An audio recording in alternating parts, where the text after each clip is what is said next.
Nikukaribishe Love Life Academy, sehemu ambako utaweza kupata picha halisi ya maisha yako kwenye tathnia ya mapenzi, mahusiano, lakini pia na maisha.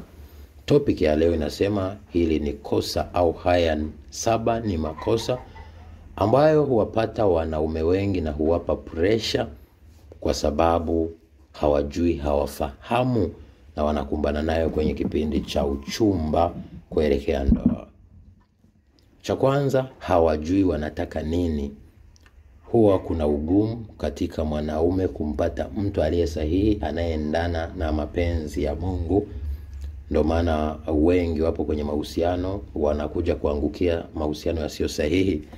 Lakini pia wengi wapo kwenye mahusiano lakini hawapati watu wanaoendana nao, na hata kama wakiwapata unakuta wanaangalia vitu vingine vya kimwili kuliko ile sauti ya Mungu juu ya wale watu. Lakini pia wengine wanapoteza muda katika zinaa na uchafu wote kabla ya ndoa. Ndio maana hawajui wanataka nini. Kwa hiyo muda unafika, wameshafika wakati na hawana mtu kwa sababu ile baraka ya ndoa imeshaondoka. Cha pili, wanatanguliza zinaa. Ndo tatizo kubwa la wanaume kwenye kipengele cha kutaka wachumba. Hata kama wamempata mtu, lakini kwa sababu ya tamaa, wanapoona hawapi tendo, basi wanabadilisha mawazo na kuanza kuwachukia wale watu. Au unakuta wakati mwingine kwa sababu ya kutanguliza zinaa, basi anaingia kwenye mahusiano na mtu ambaye huenda alikuwa ni sahihi na anampenda.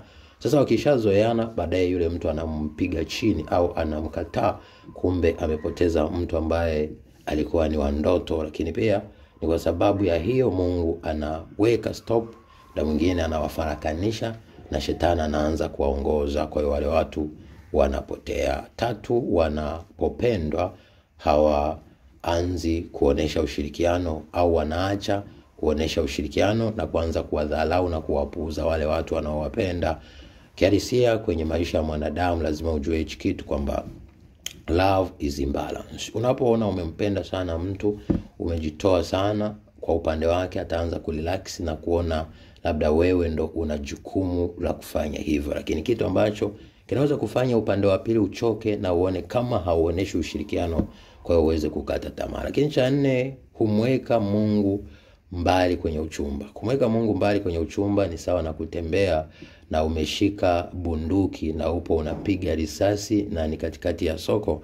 Ina maana utafanya kitu cha jinai, kitu kitakacho kupelekea matatizo makubwa kwenye maisha yako. Au kutembea peku na unapita kwenye chupa zilizovunjika. Hilo ni jambo litakalo kuletea maumivu. Kwa hiyo kutomtanguliza Mungu ni kama safari ya kipofu njia panda. 5, wanavutiwa zaidi na maumbile ya nje na muonekano wa nje, au na vitu vya nje, au na zinaa, kuliko kuanza kuangalia zile tabia, huruma, lakini pia kufuatia mambo ya kiroho ya wale watu kwenye maisha yao ya kila siku. Ndio maana unakuta ndoa nyingi zinavunjika au chumba mwingi unavunjika, baadaye wanakuja gundua hawaendani kwa sababu hakuna direction na msingi wa kiroho kwenye maisha ya watu hao. Lakini 6, hawaeleweki, wana sita katika njia zao. Ina maana ni watu ambao hawaelewi kama wameshafika muda wa kuoa au bado. Kwa wanakuja kustuka wameshapoteza watu wa muhimu, ndo wanaanza kustruggle kutafuta mtu wa kuoa.